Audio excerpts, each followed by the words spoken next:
in the hot and sticky autumn of 1851. The famous St. Louis Hotel in New Orleans became the stage for an event that completely breaks every known rule of money, business, and normal human behavior.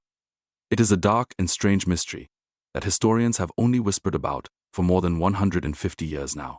Right in the center of everything, beneath the grand high dome of the rotunda, where huge fortunes changed hands like simple playing cards, a woman known only as Amara was placed on the auction block for everyone to see. The few people who left written records described her not just as beautiful, but as something almost unreal and deeply powerful. She had a calm, piercing gaze that could make the loud and rowdy crowd of rich cotton kings and sugar barons fall completely silent in seconds. Yet the official auction ledger, a heavy old leather-bound book now kept safe in a special climate-controlled vault, tells a story that modern science still cannot fully explain. According to the ink-stained pages, this single woman was sold and then returned 12 different times in just 6 short months. Each time the bidding price went higher and higher, and each time the new buyer brought her back within a few days. They returned her looking shaken, pale, frightened, and completely unwilling to speak about what had happened inside their own grand homes and plantations. What kind of dark and terrible secret could be so terrifying and unbearable that the wealthiest and most powerful families in the entire South would happily lose thousands of dollars just to remove this one woman from their property? Why did all official records from St. Landry Parish suddenly go silent and dark about her final sale to the state's most powerful senator? The real answers are buried deep inside old fragmented diaries, sealed court documents, and a long trail of ruined lives that destroyed anyone who tried to claim ownership of her. This is not simply another story from the antebellum South. It is a powerful chronicle of a moral haunting, a deep reckoning that proves some secrets are far too dangerous to keep hidden, and some truths are too strong and too powerful to ever be owned or controlled. Before we open the pages of that old red ledger and finally expose the full truth behind the most impossible sale in all of Louisiana history, if you are the kind of person who loves mysterious stories that official history books have tried to ignore or forget, then please subscribe to. Before the story right now, enable your notifications and give this video a like. Let us know in the comments which part of the world you are joining us from tonight, as we uncover this incredible story together. The world of Louisiana in 1851 was full of sharp contradictions and hidden tensions. The thick, oppressive humidity rising from the bayous clashed every day with the shining gilded luxury and wealth of the rich aristocracy. In the busy heart of New Orleans, the Grand St. Louis Hotel stood tall like a cathedral built for the business of buying and selling human lives. Inside, the rich smell of expensive cigars mixed with the damp, earthy scent of the nearby Mississippi River. It was here, under the soaring dome of the rotunda, that the state's most elite and powerful men gathered regularly to show off their wealth in the most human and cruel way possible. But the autumn season of 1851 carried one major anomaly that was later quietly scrubbed and removed from the city's polite conversations.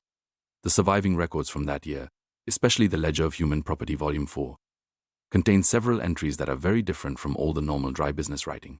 The auctioneer, Jean-Baptiste Muir, usually wrote in neat, precise and flowing handwriting. But on the pages belonging to Lot 42, his writing suddenly becomes shaky, erratic, and almost frantic, as if his own hand was trembling with fear or unease. The entry simply introduces a woman named Amara. No last name, no mention of any plantation origin, and no description of any useful skills. Only a short note about her physical appearance, which Muir recorded with an unusual mix of deep respect and visible nervousness. The ledger notes that she possesses a constitution of rare quality and strength, but she keeps a heavy silence that unsettles everyone else around her. Unlike the other men and women forced onto the auction block who usually showed fear, despair, or tears, Amara stood with a terrifying kind of stillness and calm. She did not weep. She did not plead or beg. She simply stood there and observed the men bidding on her, with an expression that one witness later described in a private letter to his wife as the cold look of a judge watching a hanging. This unnatural stillness was the very first clear sign that something was deeply wrong. It was a serious deviation from normal expected behavior. But the rich men, blinded by her striking beauty and the excitement of the moment, failed to see the warning hidden in her eyes. The atmosphere inside the rotunda on the day of her first sale felt electric and charged with a strange intensity. The wild bidding war was not driven by any real need for labor. Instead, it came from a kind of competitive hysteria and a strong desire to possess, something that everyone was already calling the finest specimen ever brought to market. Looking back now through the clear lens of history, that obsession appears almost pathological and irrational. Men famous for their careful financial decisions and business prudence suddenly threw all caution away. They drove her price up to levels that made no sense according to the normal market rates of that time. They were not really buying labor or service. They were buying prestige, status, and a beautiful trophy they believed would raise their position even higher in Louisiana's very rigid social world. None of them realized they were actually inviting a hidden Trojan horse straight into their private sanctuaries, a force that would quietly destroy their lives from the inside. The very first buyer recorded in the ledger was Henry Duguay, a powerful cotton magnate whose fortune was as large as it was newly made. The transaction is written in plain dry ink. Sold for $15,200 to H. Duguay. Transfer immediately. Duguay was a man known for his loud, brash confidence and total lack of superstition. He reportedly laughed out loud when a rival bidder tries to warn him about the woman's strange and unsettling demeanor. He only saw the envy burning in their eyes and missed the deeper warning that filled the room. As he led Amara away from the podium that day, several witnesses claimed the air inside the rotunda suddenly turned cold.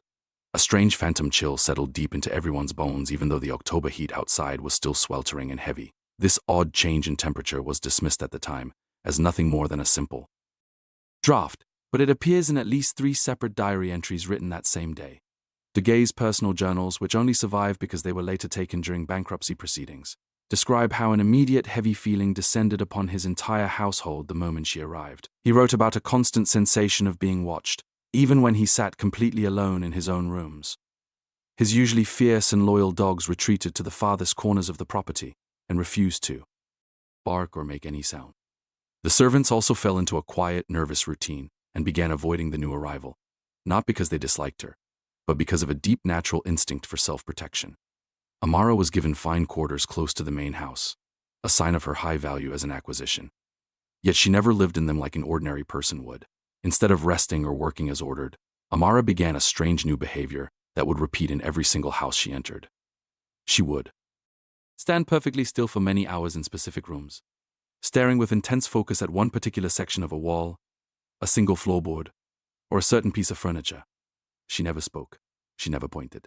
She simply directed her gaze with such powerful force that everyone around her eventually felt compelled to look at the same spot. Duguay at first thought this was nothing more than insolence or simple foolishness. He gave her firm orders to work and to show proper respect for him. Authority, but his commands seemed to disappear before they ever reached her. In his own diary, the proud arrogance of the master slowly begins to crack, replaced by growing confusion as he realizes his absolute power has no real effect on this particular woman. On the 3rd day of her presence in the Duguay household, the heavy silence finally broke in a dramatic way. It was not Amara who spoke, but the house itself that revealed its secrets. Duguay returned home to discover his wife standing in the nursery holding a heavy crowbar. She had violently torn open the exact wall that Amara had been staring at without moving for 48 straight hours. Hidden behind the old plaster and wooden lath was a secret cache of letters and a small locket. These were clear proof of Duguay's hidden second family, a mistress and children he had kept secret in another parish, all paid for with money stolen from his own wife. The revelation was total and completely devastating. The happy image of the prosperous Duguay marriage was destroyed in a single moment by physical evidence that a total stranger had somehow located without ever stepping foot inside the house before. Duguay's rage was enormous, but it was also useless against the facts. He could not punish Amara because she had done nothing wrong. She had simply looked at a wall. The scandal that followed ruined his social position forever. The very next morning, Henry Duguay returned Amara to the St. Louis hotel. He accepted a painful financial loss without complaint, happy only to have her out of his life. He did not ask for his money back. He simply wanted her presence exorcised from his home. The other traders at the rotunda whispered that Duguay had lost his mind and thrown away a fortune over nothing important. They did not understand that he was merely the first falling domino in a much larger destruction that would soon sweep through the grandest homes of Louisiana. When Amara was placed back on the auction block, the bidding became even more intense and desperate than before.